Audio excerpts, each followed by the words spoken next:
बंधुओं, जय सिया राम। आज जन्मदिवस है स्वामी विवेकानंद जी महाराज का।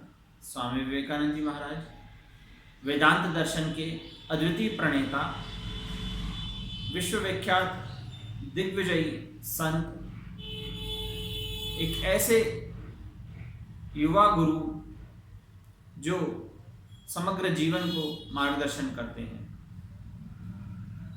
स्वामी विवेकानंद जी का जिक्र हो तो यह बहुत आवश्यक हो जाता है, यह परम आवश्यक हो जाता है कि हम बात करें उनके गुरुदेव का, भगवान रामकृष्ण परमहंस जी और स्वामी विवेकानंद जी। ये एक ऐसी अद्वितीय जोड़ी रही जिसके बारे में बहुत सहजता से कहा जा सकता है कि न भूतो न भविष्यति, कि न पूर्व में ऐसा कोई हुआ न भविष्य में ऐसे होने की संभावना वर्तमान युग में दिखती है। स्वामी विवेकानंद जी वेदांत दर्शन जिन्होंने समग्र विश्व में जिसका डिमडिम घोष किया। आरंभ तो बहुत विपरीत परिस्थितियों में होता है, जहाँ पर उनको भारत से ही बहुत विरोध का सामना करना पड़ा, और फिर भी कुछ ईश्वरीय प्रेरणा से उनको सहयोग मिला।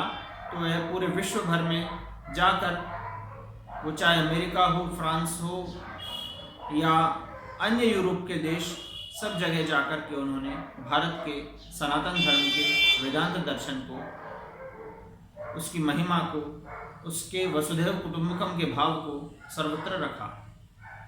और जब वे लौट कर आए तब एक ऐसे दिग्विजय संत बन चुके थे कि सारा संसार उनको प्रणाम कर रहा था कि अद्भुत अद्भुत अद्भुत। ऐसे विवेकानंद जी सामान्य तौर पे विगत कुछ वर्षों से देखने में आ रहा है कि उनकी एक ही अवधारणा प्रचलित हो गई है कि उन्होंने शून्य के ऊपर अपना कोई भाष्य दिया था। ऐसा मात्र नहीं है। गांधी जी के बारे में अगर बात करनी हो तो कोई केवल स्वच्छता अभियान तक उनको सीमित नहीं किया जा सकता। ठीक ऐसे ही जब बात स्वामी विवेकानंद जी की हो रही हो तो समग्र वेदांत को रखना होगा। केवल एक शून्य को रखने से या पकड़ने से काम नहीं चलता।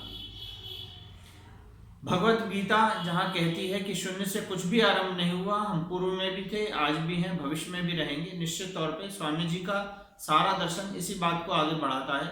लेकिन न जाने कुछ लोगों ने कहाँ से क्या बातें उठाई कि उनको सिर्फ शून्य तक सीमित करने का प्रयास मात्र करते हैं। ऐसा नहीं है। भगवान रामकृष्ण परमहंस जी ने जब 16 शिष्य उन्होंने अपने तैयार किए दक्षिणेश्वर में, जो आते जाते थे, उन सभी को मूल रूप से जो 3 बातें उन्होंने बताई थी वे यह थी कि आपको कामिनी, कांचन और कीर्ति, इन 3 चीज से बच के रहना है, इनसे दूर रहना है, इनके संपर्क में नहीं आना है। और ऐसा करने मात्र से आपके अंदर स्वतः ईश्वरीय चेतना जो विद्यमान है वो इस कदर प्रस्फुटित होगी, उसका इस कदर प्रस्फुरन होगा, उसका इस कदर सारे विश्व में संप्रेषण होगा कि आप कौन हैं, क्या हैं, कहाँ हैं और क्या क्या आपकी संभावनाएं हैं कर सकने की, वह आपको विदित होंगी स्वयं को। और आप अपने उस स्वप्न में, आप अपने उस कार्य में सारे संसार को अपने साथ लेकर के आगे बढ़ सकेंगे।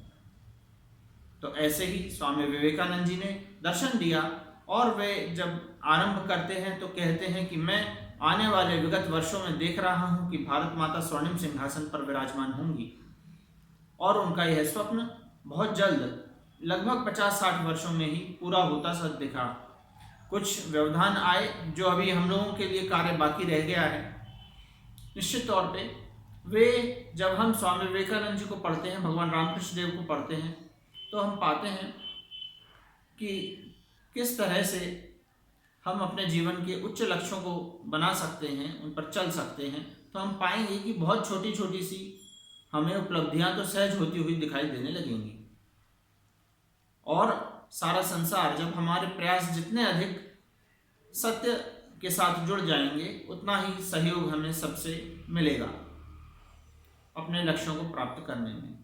तो बंधुओं, स्वामी विवेकानंद जी का दर्शन केवल एक शून्य तक आधारित नहीं है। उसका संपूर्ण दर्शन जब हम देखेंगे तो पाएंगे कि वेदांत की वे व्याख्याएं जो भगवान वेदव्यास जी से आरंभ होती हैं, जिसको वैज्ञानिक तरीके से और तर्क पर की कसौटी पर जिन्होंने रखा, ऐसे आदि जगत गुरु शंकराचार्य जी उन सभी की बातों को बहुत सरल और वैज्ञानिक ढंग से रखने का काम स्वामी विवेकानंद जी महाराज करते हैं। और न सिर्फ हिंदी में, अंग्रेजी में भी समान रूप से उनका अधिकार है और वे पूरे अधिकार पूर्वक इन बातों को रखने में समर्थ होते हैं। हम लोग आज जब स्वामी विवेकानंद जी के दिवस को युवा दिवस के रूप में मना रहे हैं, तो अपने कुछ लक्ष्य निर्धारित करें, उन लक्ष्यों को प्राप्त करने का प्रयास करें। वे लक्ष्य हमारे पारिवारिक हो सकते हैं, वे लक्ष्य हमारे सामाजिक हो सकते हैं, वे लक्ष्य हमारे राजनीतिक भी हो सकते हैं। बावजूद इसके कि स्वामी विवेकानंद जी सदैव कहा करते थे कि विश्व में यूरोप का किसी भी अन्य देश का भला राजनीति से हो सकता है, परंतु भारत का भला राजनीति के द्वारा संभव नहीं है। भारत का भला सिर्फ हो सकता है तो धर्म के द्वारा, आध्यात्म के द्वारा ही संभव है। तो निश्चित तौर पे हमारे लक्ष्य पारिवारिक हों, हमारे सामाजिक हों, हमारे राजनीतिक हों, हमारे राष्ट्रीय लक्ष्य हों, हमारे अंतर्राष्ट्रीय लक्ष्य हों, हमारे बौद्धिक लक्ष्य हों, हमारे वैचारिक लक्ष्य हों, हमारे ऐसे लक्ष्य हों जिनको प्राप्त करने में अभी हमें कुछ अड़चनें आ रही हैं। तो निश्चित तौर पे जहाँ हम स्वामी विवेकानंद जी और भगवान रामकृष्ण देव का साहित्य पढ़ेंगे तो हम उनसे प्रेरणा पा सकेंगे, उनसे मार्गदर्शन प्राप्त कर सकेंगे कि किस तरह से हम अपने जीवन के उन लक्ष्यों को प्राप्त करने का कुछ सहज, सुलभ, सरल मार्ग प्राप्त कर सकें, तो हमारे जीवन को कुछ दिशा प्राप्त हो सके। इसलिए हम स्वामी जी को पढ़ें, उनका स्वाध्याय करें, उन पर मनन करें, चिंतन करें और उन पर चलने का प्रयास करें। ऐसा करने से हम अपने जीवन को सफलता की ओर बढ़ते हुए देख सकेंगे। शब्दों को विराम। आप सब में व्यापक परमात्मा का प्रणाम। जय श्री राम।